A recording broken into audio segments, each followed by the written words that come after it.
knowledge here. All right, fellas. So I'm excited to hear your team goals for today. Looking forward to that. But before we do that, I just want to tell you a quick little story.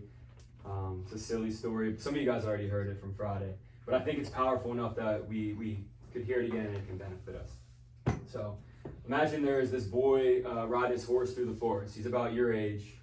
He's riding through the forest, really green, really lush forest. It's like the beginning of summer, so all the shit's grown in, the shit everywhere. They've been riding for a while, and he's starting to get worried because he knows it's going to get dark soon. And he says out loud to the horse, he's like, man, I can't see our way out of the forest. And the horse is like, you can't see our way out of the forest? He's like, nah, there's stuff everywhere. There's trees, there's bushes, I can't see anything. And the horse is like, well, can you see my next step? The boy's like, well, yeah, I can see your next step. And the horse calmly says, well, if you focus on that next step, then eventually we're going to get to where we need to go. But you just got to follow each individual step. So I think sometimes as athletes, myself included, I like to look at the big picture. We have team goals, we have personal goals. You guys want to make the high school team, some of you that are older.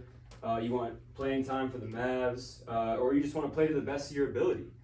And I think these are all really important goals to have. But the best way to achieve these goals in the long run is to focus on the next step.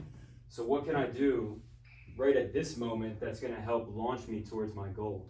And it might be something as simple as listening to me or listening to a teammate that tells you something, or just focusing on your next rep. So what can you do at each moment at practice today after we get our team goals, okay? What are you able to do to keep it really simple right here in the now that you can help the team reach their goals? I just heard this saying today, actually, listening to a podcast on the way to the gym. That's why I was late today, so sorry about that.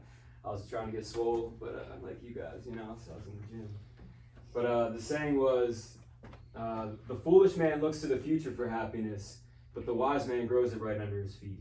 And I thought that was really relative to exactly the story I was going to tell you, which I thought was cool. So just remember that, we can cultivate happiness right where we are, no matter what. If we enjoy where we're at, make the most out of every situation, then happiness will find you, and eventually you'll be able to reach your goals. So that's what I got for today. I'm going to try to stay focused as you guys, really get after it and, try to get better one rep at a time, one practice at a time. That's what these practices are for, to have fun and try to improve a little bit at a time. So let's go to that whiteboard quick. I just want to write down some of these goals, and then we can quickly vote on them, then we'll get started. This shouldn't take more than 5 minutes. We got Raymond in here. The white